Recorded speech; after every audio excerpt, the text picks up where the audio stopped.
I'm an infectious disease specialist, so think more about infections and antimicrobial resistance.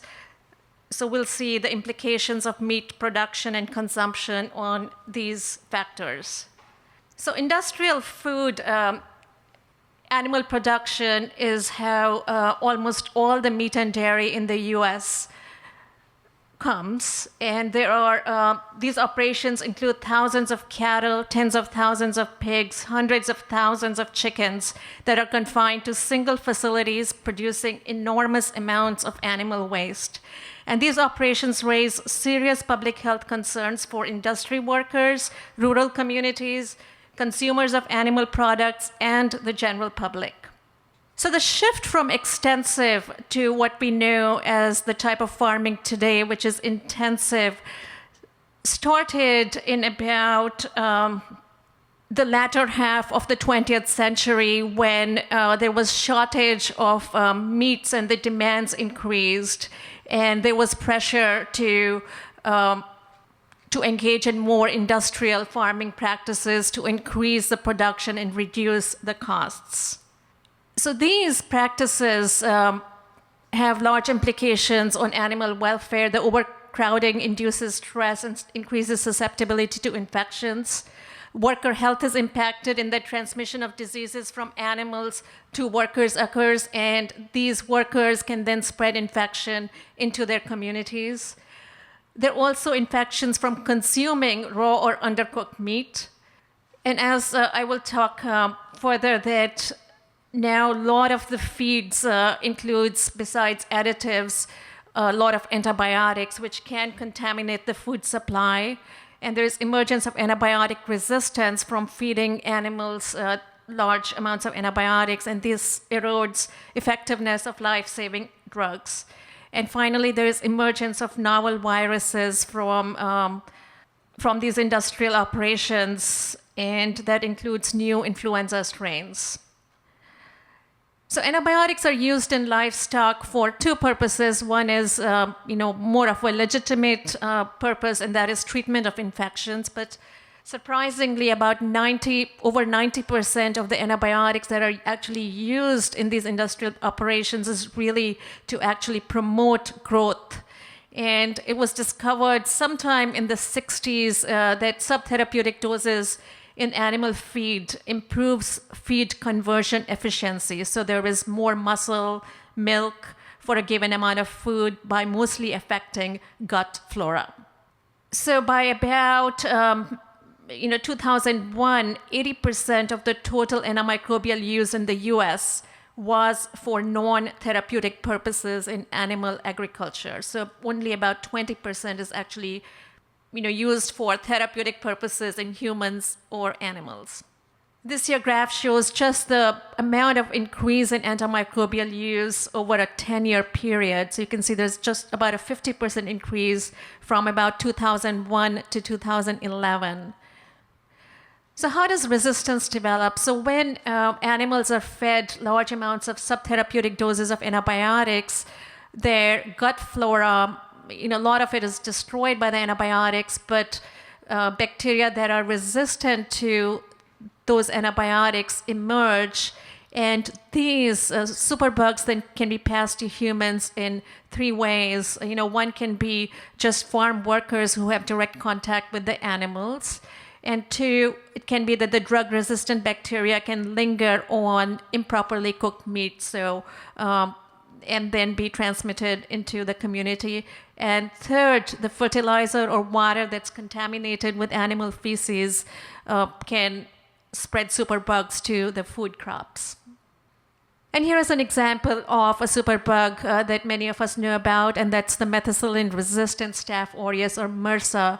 So a portion of MRSA is what we call hospital-associated, but then a large portion of MRSA strains are community-associated, and a chunk of those are thought to actually emerge in farms where, again, animals have been fed large amounts of antimicrobials with development of MRSA, and that MRSA is then transmitted via the farm workers or directly via the meat to the community.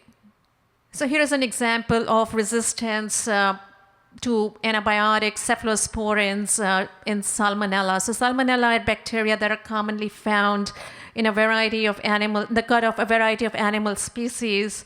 And prior to the 90s, virtually all of the salmonella were actually susceptible to the standard of care, which would be cephalosporins. But as you can see in this graph, by about 2009, about 10 to 15% of the salmonella in these animals are actually resistant to the standard treatment.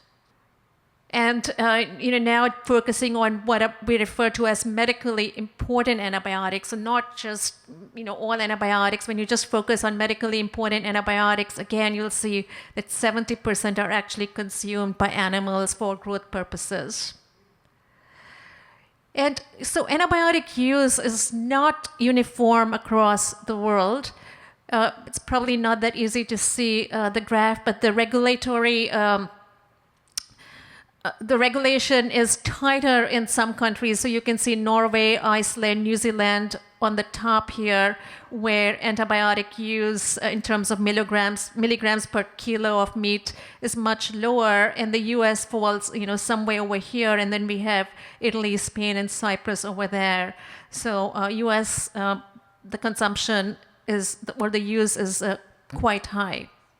So the use of drugs in food animals is regulated in nearly all countries, and there is utilization of what are referred to as drug withdrawal periods before slaughter, or the use of milk or eggs to try to reduce the level of antibiotics but it's certainly not perfect. And in 2013, the FDA updated its regulations, but I think we have a very long way to go. So here I wanted to touch upon the emergence of novel viruses.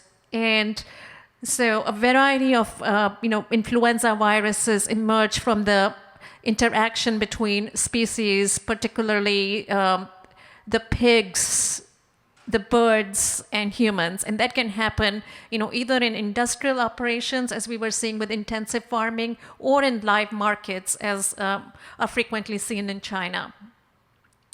And there are also, non-influenza viruses that you may have heard about, such as Ebola, Hendra, Nipah, SARS, MERS, which are again through, close interaction between animals and humans in a variety of food operations. Here is an example of emergence of novel influenza viruses. This was a novel avian influenza virus, which was not very pathogenic in the birds, but once, through interactions in food markets, recombination occurred. This resulted in a far more pathogenic virus strain for humans. So bats are another interesting mammalian species. So there are many species within the bats, and bats carry a number of viruses. So some of the viruses carried by bats, you may have heard of epidemics from SARS, Ebola, Hendra, Nipah, and others. And some have transmitted into humans, by direct interaction with bats, but others have occurred more from what we call spillover dynamics, with the bats, transmitting the viruses onto more kind of intermediate hosts, and then humans interacting with these intermediate hosts and kind of occurring in a more spillover event. So to summarize, industrial food operations with intensive farming practices and live animal markets impact animal welfare, inducing stress, increased animal susceptibility to infections. Worker health is compromised with transmission of diseases from animals to workers, who then spread infections to their communities. Feed antibiotics contaminate food supply, and antibiotic resistance erodes effectiveness of life-saving drugs. And finally, there is emergence of novel virus strains and zoonoses. Thank you.